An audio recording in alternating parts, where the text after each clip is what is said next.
pertanyaan dari perwakilan Pak Kades dan oleh Pak Dia. Pak Dia.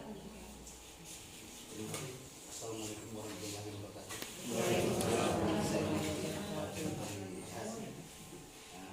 Kepala Puskesmas Tes Pak Imam, Ketua DPD,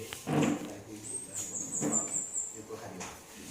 Pertama-tama mari kita berikan bersyukur kepada Allah SWT atas limpahan kepada kita semua sehingga kita bersama berkesempatan sehingga dapat mengikuti acara yang diadakan oleh Persiduhan Tiga Surat.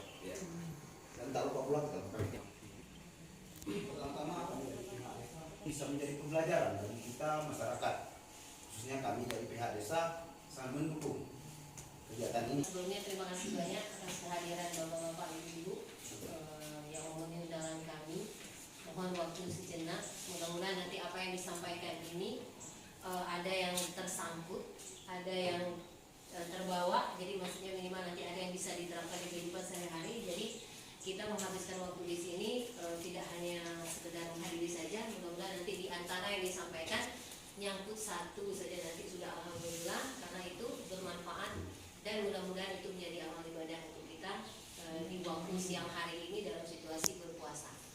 Jadi dalam hal ini nanti menyampaikan ini selaku saya sebagai mahasiswa DHSN Provinsi Bengkulu. Nanti kalau bapak-bapak ibu mau anaknya sekolah, silakan nanti tanya dengan kami yang alumninya. Ya Pak Ngece ya. Jadi nanti tanyakan dengan kami sistem sekolahnya. Mudah-mudahan nanti aman karena kami sudah melanjutkan di DHSN ini. Sesuai dengan hasil pendataan yang kemarin, mungkin nanti dalam hal ini banyak bahasa Jawa ya, karena lebih simpel. Sesuai dengan hasil pendataan yang sudah dilakukan kemarin, beberapa pertanyaan yang sudah kami ajukan, ada mahasiswa yang turun ke rumah kami mendapatkan beberapa masalah yang timbul atau masalah yang ada di lapangan. Jadi dalam hal masalah yang sudah kami bahas kemarin, kami sudah merencanakan apa yang akan dilakukan untuk mengatasi masalah yang ditemukan kemarin itu. Nah, dari masalah yang ditemukan kemarin, yang kami lakukan untuk saat ini hanya bisa yaitu penyuluhan, sosialisasi, kemudian mengingatkan kembali. Dalam arti kata, ini selama ini sudah ada PHBS perilaku hidup bersih dan sehat. Jadi perilaku hidup bersih dan sehat ada 10 macam. Nah, dari 10 ini sudah mencakup dari semua pertanyaan yang ada pada waktu kami pendataan. Kemarin pendataan itu banyak. Ada yang menanyakan ini. Dari 10 ini sudah ada di pertanyaan kemarin. Ini merupakan gabungan dari semua pertanyaan tersebut. Kemudian yang ketiga, menimang bayi dan balita. Alhamdulillah itu posyandu rutin, rajin, tingkat capaian imunisasi desa Kelurahan Tinggo tidak ada yang mangkir, sebagai menganut sistem coba posyandu. Alhamdulillah Kelurahan Tinggi aman untuk nomor 3. Kemudian untuk nomor 4 menggunakan air bersih. Nah, air bersih kategorinya berdasarkan pendataan ini mungkin untuk standar sudah terpenuhi, tidak terpenuhi pula untuk strategi sudah aman. Nah, kemudian yang kelima usaha menada nong sekiro amulong na WC belaka, ada semua ada nongko. Kisahnya sendiri. Ada yang itu semua tidak. Apa baru nyusul WC. Jika kita ada untuk WC pipa, lalu mau mengko ada di pipa, nah akhirnya amun mujo diakali ke bawah nama. Kami dari mahasiswa DHSN akan menyampaikan masalah keluarga berencana. Lanjut. Manfaat KB itu adalah mencegah kehamilan yang diinginkan. Yang poin kedua itu mencegah setidaknya 1 dari 4 kematian ibu. Kenapa dikatakan 1 dari 4 kematian ibu?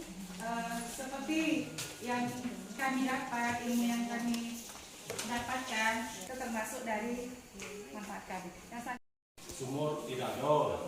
Nah, kalau kita masyarakat ini menggunakan air hujan, apakah itu termasuk air bersih? Kalau memang air bersih, ada efek samping nggak nanti kalau kita menggunakan air hujan?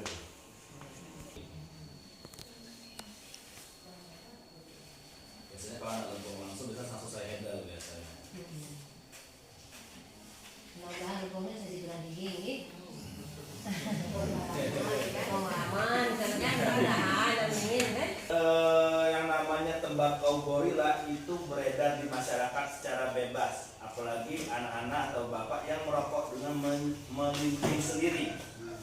Apa itu tembakau gorila? Tembakau adalah tembakau biasa, cuma itu dikasih zat adiktif. Masuk ke dalam golongan narkotika golongan 1. Barang siapa yang memakai, menjual, menyimpan, menggunakan atau mengantarkan tembakau gorila narkotika golongan 1, kurungan penjara minimal 15 tahun penjara. Apa bedanya Pak tembakau gorila dengan tembakau yang Bapak pakai? Secara kasat mata tidak ada, sama persis.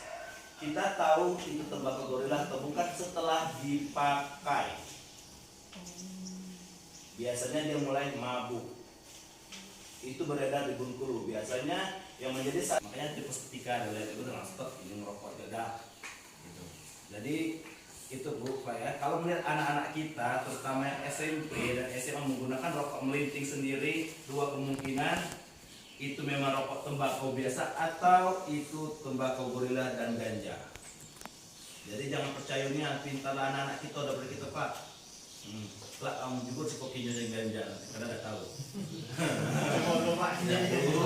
Mabuk di Bengkulu itulah adanya. Tidak menutup kemungkinan di kita di dusun juga. Kenapa? Ya anak-anak kita merantau balik Pak. Biasanya di tasnya dibawanya juga untuk persediaan selama balik di dusun karena tidak mungkin beli itu di dusun. Itu satu. Nah kembali lagi tadi lem Aibon. Ini harus tahu juga tingkat pemakai lem Aibon di dusun itu lebih tinggi daripada di kota. Kalau di kota tuh Pak hanya orang-orang ekonomi di bawah saja yang miskin yang menggunakan lem Aibon. Tapi di dusun ini kalau nggak kaya nggak miskin, nggak jadi masalah kan cuma lem Aibon yang ada. Nak beli ganja di mana, nak beli sabu di mana, nak beli heroin di mana. Tapi permasalahannya yang namanya lem Aibon itu jauh lebih berbahaya daripada ganja walaupun sabu. Apa sih itu Pak? Kan lebih murah cuma 2.000. Iya 2.000. Kalau ganja dan sabu itu masuk narkotika golongan 1 yang merupakan zat kimia. Bukan zat kimia, artinya memang tumbuh-tumbuhan. Nah, tetapi namanya lem Aibon itu bukan tumbuh-tumbuhan, merupakan zat kimia atau racun yang kalau diisap dengan tubuh akan langsung menjadi efek. Apa efek lem Aibon? Jangka panjang gila. Kembali lagi berdasarkan pengalaman saya 5 tahun mengerjakan ini, hampir semua orang-orang yang menggunakan lem Aibon itu tidak bisa sembuh. Kenapa? Karena 7 detik pertama ketika dia menghisap lem Aibon, bagian sel saraf otaknya rusak. Pernah Bapak tercium Pertalite? Kira-kira kalau cium otaknya denging enggak? Yuk kata dia ketika kita ada bensin. Itu sama Pak, lem Aibon sama bensin, Pertalite atau thinner itu sama. Makanya kalau bapak bangun rumah habis ngecat rumah kayu, pering Pak masuk, sama cat lem Aibon. Efeknya apa? Membuat kita keracunan, kematian atau mungkin gila. Jadi jangan dianggap sepele kalau ada anak-anak kita yang coba-coba makai lem Aibon. Memang murah meriah Pak, tapi mati kayak gila itu jelas di depan mata. Kalau ganja sama sabu tidak ada orang gila, cuma miskin atau penjara tuh lah. Tidak ada yang orang gara-gara sabu, gara-gara ganja, gila dia tidak ada. Tapi kalau lem Aibon dipastikan gila. Rata-rata tidak ada yang namanya bapak lem Aibon, jarang. Belum pernah nemu aku selama aku bekerja Pak. Rata-rata anak sekolah, termasuk anak SD, Pada Bungku, Tugu Serak, Simpang Skip, Simpang Panorama, Simpang Limo itu banyak yang menggunakan lem Aibon. Tapi tidak tangkap, kenapa ya? Memang aturannya tidak ditangkap mereka. Tidak ada aturan yang menangkap orang menggunakan Aibon. Cuma efek kesehatannya bisa membuat dia gila, bisa membuat dia kena kanker otak atau meningitis juga. Kenapa saya ngomong seperti ini Pak? Selain saya dosen, saya bekerja di BNN, Badan Narkotika Nasional. Yang kerjanya memang ngurus orang menggunakan narkotika Pak. Makanya ketika tadi membahas tentang lem, nah seperti yang ngomong ada tentang ganja, bagi Bapak mas merokok. Karena yang namanya rokok itu tidak bisa dipisahkan kayak lanang. Sama cak ibu tidak bisa dipisahkan dengan minyak goreng kan. Ibu minyak goreng 25.000 heboh kan. Bapak rokok 30.000 biasa baik.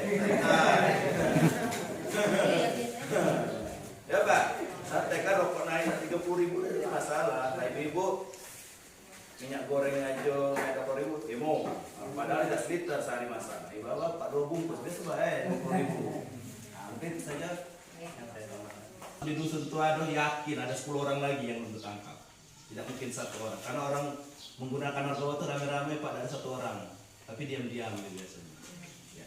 Mungkin itu juga yang bisa saya sampaikan ke pihak desa. Ya. Mungkin saja. Ya. Pada Pak Presiden Bapak Nusya yang telah memberikan masukannya kepada kami semua, baik itu mengenai air hujan dan mengenai narkoba serta rokok tadi. Untuk selanjutnya, itu doa yang akan disampaikan oleh Kak Dima. رب العالمين الرحمن الرحيم مالك يوم الدين إياك نعبد وإياك نستعين اهدنا الصراط المستقيم صراط الذين أنعمت عليهم A'udzubillahiminasyaitonirrajim. Bismillahirrahmanirrahim. Alhamdulillahirabbil alamin wassalatu wassalamu ala asyrofil anbiya'i wal mursalin wa ala alihi wa sahbihi rasulillah ajmain. آمين Alhamdulillahirabbil alamin hamdan na'imin hamdan mu'afina wa huwa yukafi mazidah. Ya Rabbana lakal hamdu kama yanbaghi li jalali wajhikal karim wa azimi sultanik. Allahumma shalli wa sallim ala sayyidina wa maulana Muhammadin salatan tunjina biha min jami'il ahwali wal afat wa